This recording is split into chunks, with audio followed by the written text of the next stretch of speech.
Se assentar, abra sua Bíblia, por favor, mais uma vez. Faça isso agora no texto de Filipenses, capítulo 1, 27 a 30. Filipenses 1, 27 a 30. Acompanhe a leitura que farei. Ao assentar-se, o faça e mantenha a sua Bíblia aberta. Diz assim o texto sagrado: viver acima de tudo, por modo digno do Evangelho de Cristo, para que, ou indo ver-vos, ou estando ausente, ouça no tocante a vós outros que estáis firmes em um só espírito, como uma só alma, lutando juntos pela fé evangélica, e que em nada estáis intimidados pelos adversários, pois o que é para eles prova evidente da perdição, é para vós outros de salvação, e isso da parte de Deus, porque vos foi concedida a graça de padecerdes por Cristo, e não somente de crerdes nele, pois tendes o mesmo combate que vistes em mim, e ainda agora ouvis que é o meu. Verso 27. Sua frase inicial, vamos ler juntos até a vírgula. Vivei acima de tudo por modo digno do Evangelho de Cristo. Amém. Podem sentar. Estamos estudando às quintas-feiras a carta aos Filipenses. Não foi possível concluir o capítulo 1 na última quinta-feira, eu farei agora.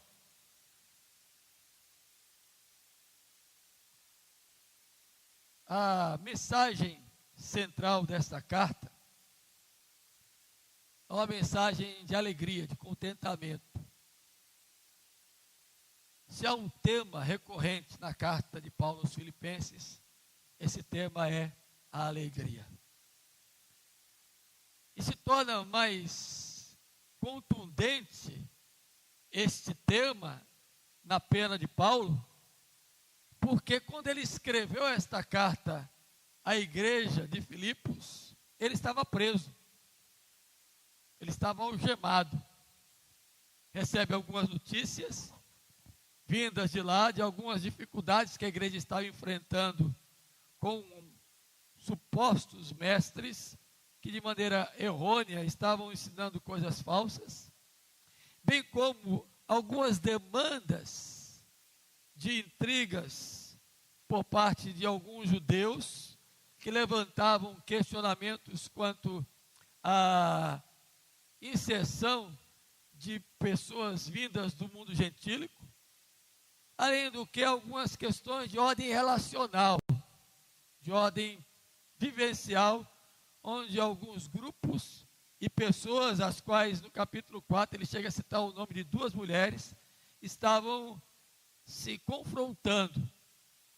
Então Paulo toma notícia desses acontecimentos todos, resolve escrever esta carta, fazendo menção de algumas coisas importantes à igreja, que nasceu fruto da sua segunda viagem missionária, quando ele e Silas estiveram ali, e o registro do livro de Atos, capítulo 16, é bem claro como foi que esta igreja surgiu, trazendo à memória desses irmãos que deviam, de uma maneira muito objetiva, progredirem no Evangelho, e esse progresso dependia diretamente da maneira como eles estariam vivendo este Evangelho. A forma não apenas da unidade deles, nesse Evangelho a qual foram chamados, mas a maneira digna de viver como chamados por Deus. O capítulo 1 começa com a saudação costumeira de Paulo, onde ele chama os crentes de santos, impõe a figura e a importância da liderança com os diáconos e presbíteros, que eram os bispos que estavam à frente daquele povo, fala da graça de Deus que resulta na obra da salvação como algo precioso para a vida daqueles irmãos, rende graças a Deus por se lembrar de cada um deles. Isso aqui é interessante, porque Paulo está preso, mas mesmo na prisão, não se esquece de trazer na memória e nas orações nenhum daqueles amados irmãos da igreja de Filipos, mesmo estando eles passando por um momento de confronto, de desentendimento e de circunstâncias não tão boas que a igreja estava vivendo. Ele enxerga os irmãos como cooperadores, como pessoas que são importantes no seu ministério, e sente-se alegre de ter gente como os crentes de Filipos, e ora pedindo a Deus que eles evoluam, que eles cresçam, que eles vivam um evangelho mais pleno, uma verdade mais genuína da fé que abraçaram, tendo percepção aguçada do conhecimento de Deus, de todo o seu aprendizado. É o que diz os versículos 9 a 11, para que pudessem, cheios do fruto de justiça, desenvolver o ministério ali naquela localidade. E aí ele então afirma que todo o sofrimento que ele estava vivendo na prisão, que tudo que ele estava passando em algemas, nada mais era, nada menos era do que uma ação soberana de Deus que estava contribuindo com a propagação do Evangelho. Ou seja, nada acontece por acaso, tudo está sob o controle de Deus, ainda que nos pareça nada está sob controle em nossas vidas, Deus está no controle. E Ele usa todas as circunstâncias, até mesmo as adversas, até mesmo as que nós não esperávamos, e as contrárias às nossas expectativas, como ação para que o Evangelho dele venha a progredir. E ele então conclui o seu pensamento dizendo: olha, queridos, para mim o Evangelho é algo precioso, e eu estou aqui no meu corpo, na expectativa, na esperança de que não serei envergonhado por este Evangelho, e não tenho vergonha dele. Está aí no versículo número 20. Por quê? Porque o viver para mim é Cristo e o morrer é lucro. Ou seja, se eu morrer por causa do Evangelho aqui, é um grande lucro para mim, porque eu estou vivendo esse Evangelho, mesmo preso na pessoa bendita do seu Filho Jesus Cristo. Que lição preciosa, irmãos. Eu e você, por vezes, por muito menos, não tomamos esta alegria para nós. Por muito menos, nós perdemos a esperança. Por muito menos, nós nos distanciamos. Por muito menos, nós vamos para longe. Mas Paulo está dizendo justamente ao contrário. Embora eu esteja preso aqui, nada está acontecendo por acaso. Deus está usando esse momento de prisão para que o Evangelho seja propagado. E se eu morrer aqui, saibam vocês aí em Filipos, que é um lucro precioso para mim, morrerei em Cristo. Contudo, não é a morte que eu quero. Eu ainda quero viver, porque eu tenho vocês aí, versículo número 23. Se por um lado eu estou constrangido, com o desejo profundo de querer estar com Cristo, partir para a glória, no meu coração, embora isso seja incomparavelmente melhor, eu estou profundamente desejoso de continuar vivendo. Sabe por quê, meu irmão? Evangelho é vida. Evangelho não é morte. Embora a gente saiba que estamos indo para a glória eterna e viver com Cristo é incomparavelmente melhor, o crente tem que pensar em viver para a glória de Deus. Aí ele diz: e por causa de vocês estou convencido, versículo 25, estou certo de que vou permanecer com vocês, para o progresso e o gozo da fé de vocês, a fim de que vocês aumentem, quanto a mim, o motivo de gloriardes em Cristo Jesus, pela minha presença de novo convosco. Presta atenção nisso. Estou preso, se eu morrer aqui é lucro, e é incomparavelmente melhor a morte com Cristo, porque eu estarei com Ele, mas por causa de vocês, do progresso da fé de vocês, eu quero estar com vocês. Estou sabendo que está acontecendo um bocado de coisa aí. Estou sabendo que tem aí gente com ensinos errados, estou sabendo que tem gente aí conflitando, estou sabendo que tem gente aí contraditando o Evangelho, pregando o Evangelho que não é genuíno, estou sabendo que tem gente se engalfiando, estou sabendo que tem duas irmãzinhas que estão se pegando aí, né? Nora e Cora. Não é Nora aqui não, viu? Eu inventei agora para rimar, Nora com Cora. Mas o nome é Evode e Sintique. Estou sabendo que o negócio não está muito bom, que tem gente querendo impor um judaísmo legalista. Sei que algumas pessoas estão aí tristes, mas eu quero ir ter com vocês. Você recebeu uma notícia boa? Se alguém que te puxa a orelha e dissesse, estou indo aí? Hã? Eu acho que você não ia receber, não. Você ia dizer, fique para lá, camarada. Né? Já me puxou a orelha, o que você quer agora aqui comigo? Mas Paulo diz, olha, eu vou aí. Agora, antes de eu chegar, eu quero dizer algumas coisas para vocês. Vivam de modo digno do Evangelho. Não porque eu estou presente, mas mesmo ausente, vivam o Evangelho de Cristo Jesus. O que Paulo está dizendo? A responsabilidade não é minha. Embora eu seja responsável por vocês, a responsabilidade de cada um viver dignamente o Evangelho que professa. E aí ele entra nesse texto aqui, dessa unidade necessária para a luta. Ninguém luta sozinho, queridos. Nem os camaradas do MMA. Eles não lutam sós. Nem Anderson Martins, o Aranha, Demolidor, nem Cigano, não sei nem o nome do outro.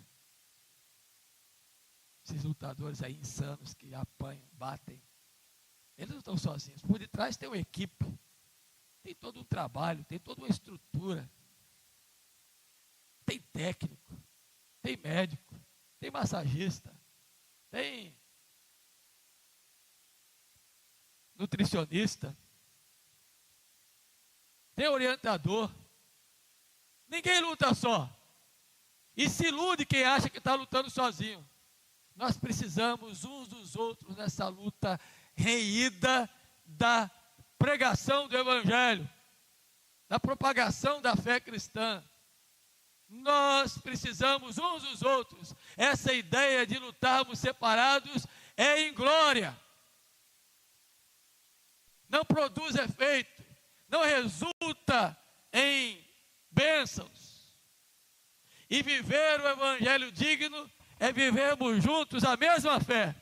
Ainda que pensemos diferente, ainda que não concordemos muitos de nós com as mesmas coisas, com os mesmos projetos, com os mesmos ideais, mas precisamos, por causa do Evangelho de Cristo Jesus, vivermos dignamente esta unidade. Amém? Então eu queria concluir dizendo para vocês algumas coisas aqui, nesses 9 minutos que me restam.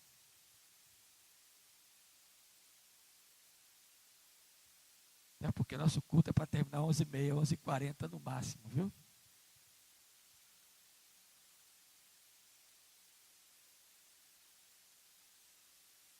que Paulo está querendo mostrar aqui nessa passagem para nós? 3 coisinhas.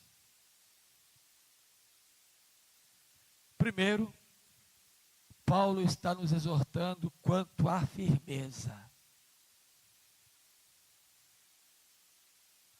O crente tem que ser firme na fé.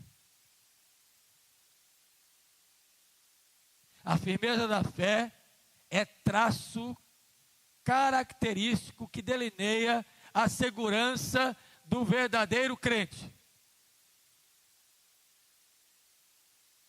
Segundo, Paulo está exortando a viver aqui a unidade da fé.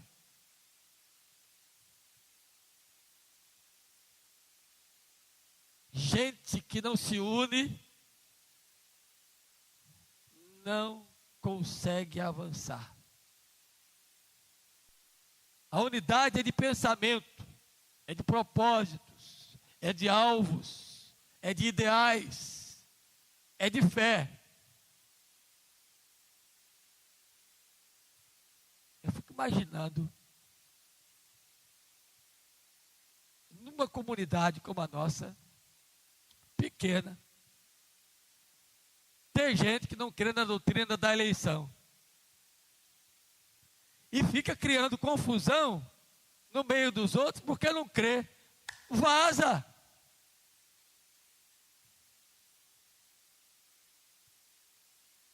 Se você não entende, não cria confusão. Se você não entende, como é que você vai criar confusão com o que você não entende? Agora, se você entende, explique ao outro o que é. Senão quebra a unidade. Se nós cremos como igreja cristã reformada, como igreja presbiteriana, na doutrina da eleição, e você professou a sua fé, você tem que acreditar nisso como os demais acreditam. No batismo infantil, na volta de Cristo, no retorno glorioso, na ressurreição do corpo, na vida eterna. Agora, se você não crê, não cria caso. Não inventa a história da carochinha. Não inventa pensamento que não é bíblico. Não cause problema. É melhor que não venha. Agora, se tem dúvida, esclarece, pergunte, tire, questione, pondere, levante, dê a sua proposição, argumente, até chegar ao consenso. Mas não vive batendo de frente com aquilo que é a unidade da fé, que é pensamento uno de uma comunidade. É isso que Paulo está dizendo aqui. Embora ele não esteja falando de eleição, você tem apenas um exemplo. Podia citar tantos outros. Você tem esse porque é o mais complexo. Terceiro, Paulo está nos chamando aqui a sermos ousados, corajosos, intrépidos, valentes na defesa da nossa fé.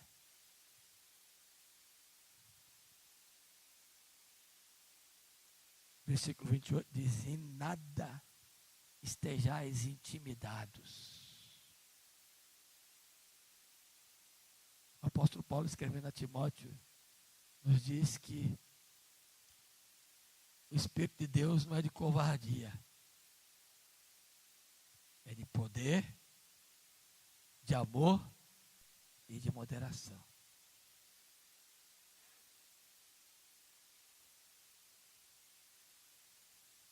Essa é a linha de pensamento de Paulo aqui, que vale para mim e para você hoje também. E que nós não podemos perder de vista. Aí eu pergunto a vocês, como é que essas três linhas do modo digno que a gente tem que viver do Evangelho vão ocupar lugar na nossa vida? Aí eu quero dizer para você algumas coisas. Primeiro, você precisa entender que o Evangelho é poder. Olha o versículo 27, a parte A diz: vivei por modo digno de quem? Do Evangelho de Cristo. Não é o modo digno da sua vida, é o modo digno que o Evangelho de Cristo, que é poder, vai trazer para você viver. Não é qualquer ensino, não é qualquer proposição, não é qualquer mensagem, não é qualquer sentido, não é qualquer sentimento, é o Evangelho de Cristo. E o que é o Evangelho?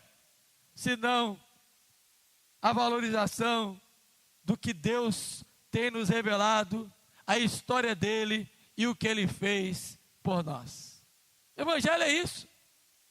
O Evangelho não é aquilo que a gente vai fazer para Deus. O Evangelho é a boa nova, a boa notícia daquilo que Deus já fez por nós. E eu preciso viver de forma digna a esta história, desse projeto de Deus, lá no Éden, de terem prometido o seu filho, Ele veio, nasceu de mulher, realizou milagres, sinais e prodígios, foi julgado, condenado, levado à cruz, morto, sepultado, ressuscitou, subiu aos céus e virá em glória outra vez para levar os seus. Este é o evangelho de poder, é o evangelho da graça, o evangelho do eu sou o caminho, a verdade e a vida, como eu disse hoje de manhã na minha classe. O evangelho de Jesus dizendo eu sou a luz do mundo, o evangelho de Jesus dizendo eu sou a água da vida, o evangelho de Jesus dizendo eu sou o pão da vida.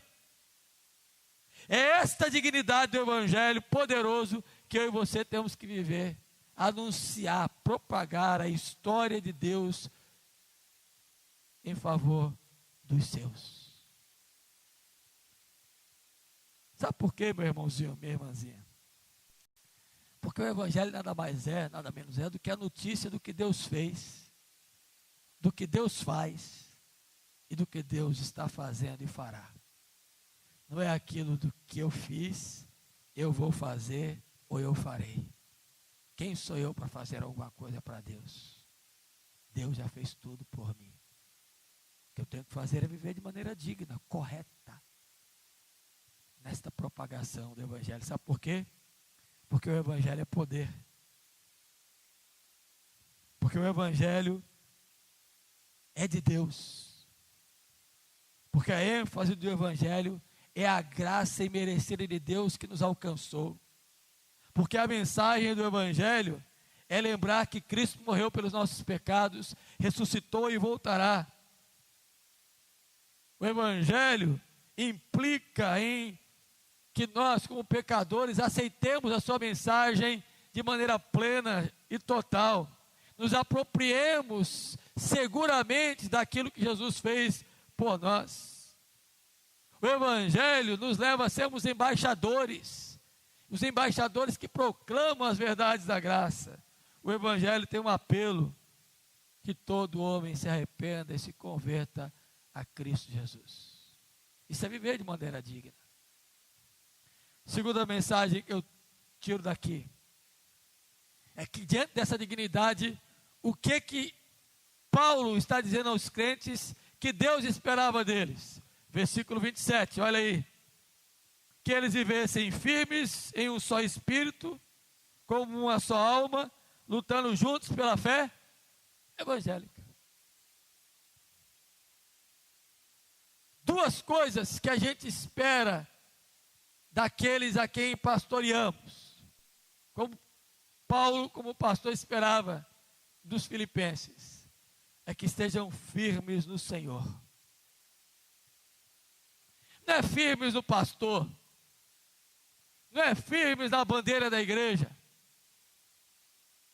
não é firmes, não é estar firme no conceito pessoal de fé, é estar firmado no Senhor, ou seja, estar nele arraigado, estar nele confirmado. Estar firme no Senhor é amar a Jesus, amar a sua causa, amar a sua pessoa, amar a sua palavra. Estar firme no Senhor é esperar com expectativa alegre a sua gloriosa volta. Estar firme no Senhor é andar na fé que aprendeu e ensinar esta fé aos outros.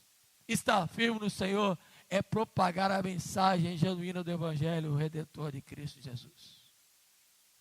E segundo Paulo diz aí, é que haja uma vida comprometida com a harmonia recíproca entre um e outro. O versículo 27 nos diz isso. Estejam juntos. Juntos lutando pela mesma fé. A palavra que aparece aqui para lutar, preste atenção nisso. Era a palavra usada para o labor em conjunto, Lembra do exemplo que eu citei aqui do lutador de MMA? Ele entra no ringue sozinho, no octógono. Ringue não, né? Ringue é coisa de boxe. No octógono, sozinho. E você vai dormir 2 horas da manhã esperando ele lutar, para em 30 segundos ele derrubar o outro. Não teve nem graça. E ainda bem que foi em 30 segundos, porque aí a gente não veio muito apanhar, né? Mas você fica lá até 2 horas da manhã esperando. Mas ele não lutou sozinho. Há um conjunto de coisas que o preparou para aquela luta. Há uma harmonia de situações, de pessoas que o prepararam para aquele embate. É isso que Paulo está dizendo aqui, a mesma figura de alguém que vai à luta, à guerra. Foi preparado. O nosso general é Cristo. Tem até um cântico, né? Não vamos cantar não vamos cantar cada hora, mas é esse mesmo. Pelo Senhor marchamos. Aí você canta, o nosso general, aí faz assim, tem gente que quer sair do lugar. Mas na hora de lutar se acovarda, se entrincheira, se esconde. O Evangelho é a luta harmoniosa, todos juntos. Quem aparece, quem não aparece, lutando pela mesma fé. Amém? Você pode não aparecer como um presbítero que vem aqui à frente dirigir o culto, como a irmã que dirige a escola dominical, como o professor da escola dominical, como o pastor da igreja que está à frente, mas você tem que lutar junto com eles. Essa unidade da fé. Tem que apoiar. De vez em quando chega junto da professora e diz, professora, obrigado, a palavra de hoje foi uma benção. Dá um abraço, agradece. Estava precisando ouvir isso.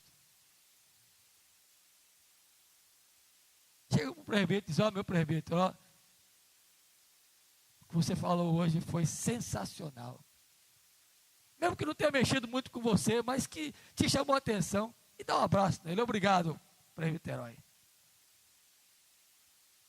De vez em quando, passa na porta e diz o pastor, o senhor hoje não estava bem.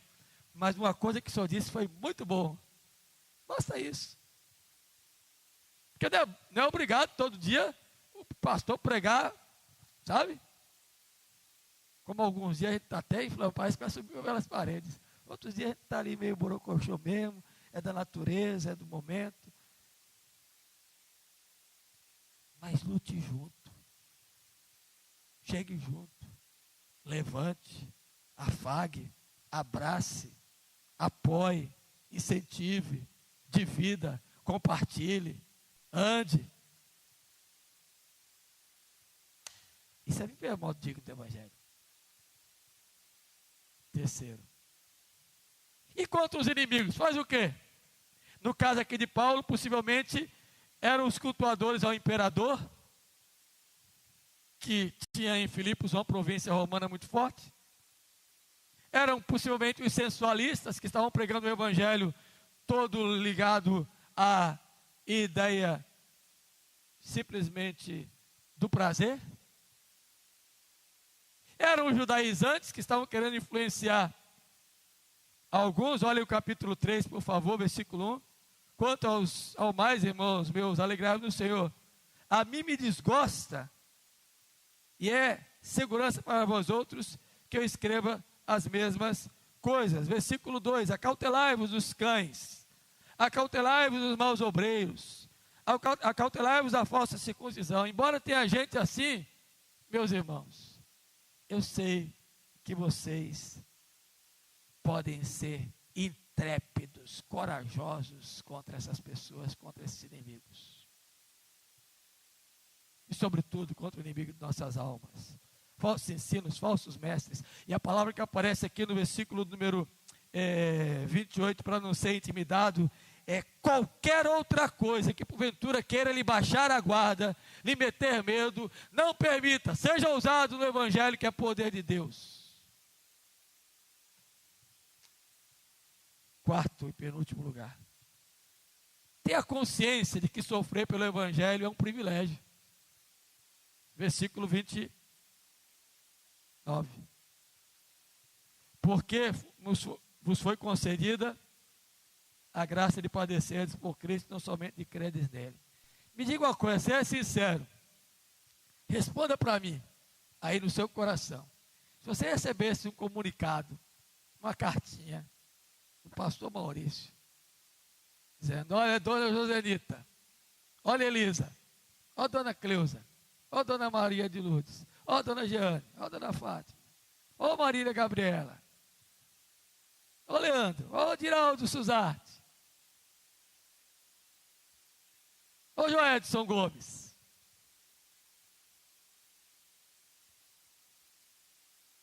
Foi concedida para você uma graça grande. Aí você ia ler a carta, eita, não tem uma frase, né, de padecer por Cristo. Aí você diz: que homem é esse?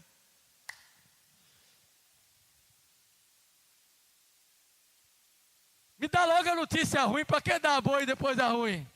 Mais ou menos, você ia pensar assim, não ia não? Mas é o que Paulo está dizendo, olha, é um privilégio se viermos a padecer por Cristo Jesus. Não é o padecimento de uma enfermidade, não é o padecimento de um prejuízo econômico, não é o padecimento do rompimento de um relacionamento, não. É o sofrer por amor ao Evangelho. Isso é um privilégio que só os que são de Deus possuem. Então se alegre se algum dia isso acontecer. Sinta-se feliz se isso vier a acontecer com você. Sabe por quê? O dom da graça de padecer, de sofrer pelo Evangelho, nos leva mais para perto de Cristo. Lembra de Paulo e Silas lá em Filipos, na prisão? Quanto mais chicotadas levaram, presos no tronco, mais eles cantavam e oravam. Mais perto de Jesus estavam. Qual foi o resultado? O carcereiro se converte. Padecer pelo Evangelho não é ruim, é privilégio. Se você tem medo, você está no lugar errado. Sofrer pelo Evangelho é privilégio. Agora, se você sofre por causa dos seus pecados, dos seus equívocos, dos seus erros, das suas escolhas, não culpe a Deus nem o Evangelho. Se você sofre porque está doente, porque teve um prejuízo econômico, pensa como você está levando a sua vida de saúde, como você está lidando com o seu dinheiro. Mas não culpe a Deus nem o Evangelho. Se você bate o carro, não culpe a Deus nem o diabo. Preste mais atenção no trânsito. Seja mais cuidadoso. Padecer pelo Evangelho aqui é outra coisa.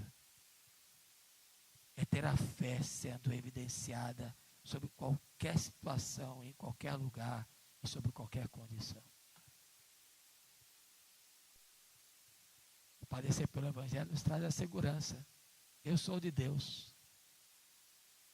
Padecer pelo Evangelho nos dá a esperança da glória do porvir. O que Paulo diz em Romanos 8, que os sofrimentos agora que a gente vive não são a se comparar com os que teremos de glória e alegria no porvir.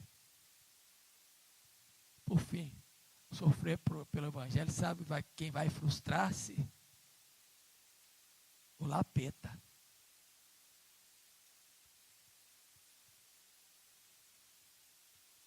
Lembra de Jó? Ele pensou que tinha feito 1-0, ó. Fui a Deus, estava passeando por lá pela terra e disse a ele que Jó era um homem, de fato, íntegro, reto, temente a Deus, porque tinha tudo. Ele me deu a permissão, eu fui lá, fustiguei o homem, ele perdeu os filhos, perdeu a riqueza, perdeu os bens, perdeu a saúde, ficou se dilacerando com cacos de pedra, se rasgando, cheio de pereba. A mulher ficou agindo insanamente, os amigos se afastaram e o acusaram. Estou ganhando, 1-0. De repente, Deus restaura a sorte de Jó. E ele teve todo em dobro do que tinha tido primeiro. As filhas que lhe nascem agora são mais preciosas do que qualquer mulher da época. E ele ainda afirma: eu te conhecia só de ouvir, mas agora os meus olhos te veem. E mais, nenhum dos teus planos pode se frustrar, nem o de eu ter passado por isso. 2-1. de virada. Aos 49 do segundo tempo, com os acréscimos.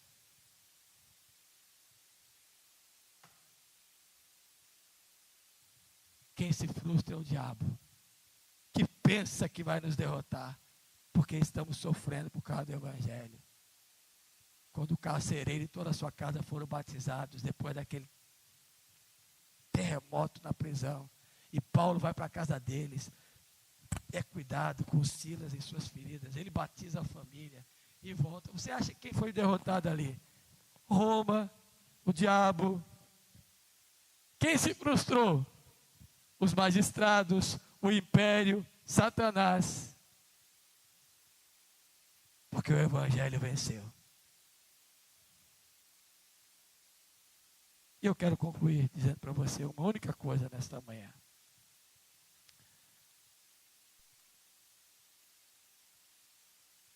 Viva de modo digno desse Evangelho. Lute por ele. Seja corajoso, intrépido, ousado. Versículo 30, de pé, vamos ler juntos.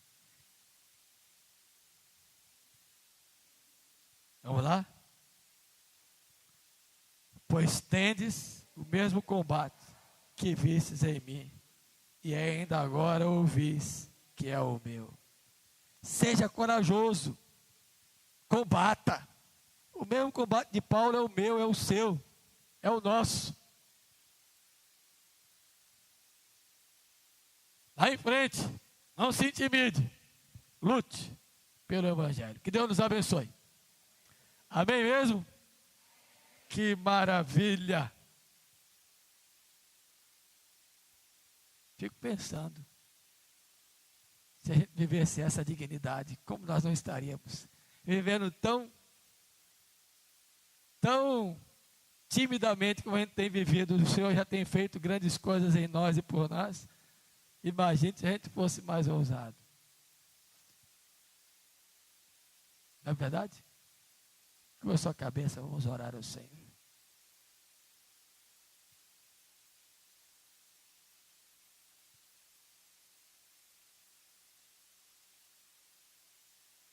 Josias, ora para nós, meu irmão.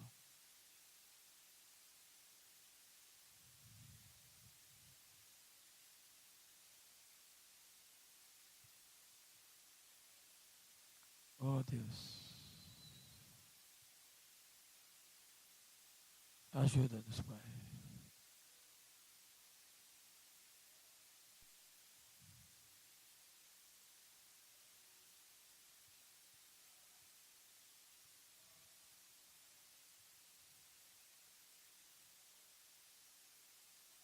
Oh Deus.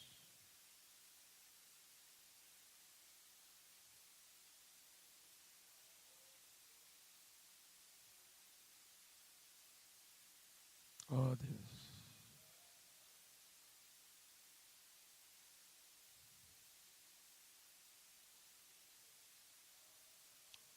Oh Deus.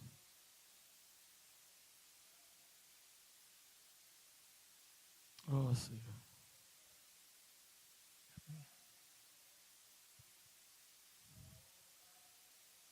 Sim, Senhor, traz-nos logo mais aqui a este lugar, para na mesa do Senhor tomarmos o pão e o cálice. Amém.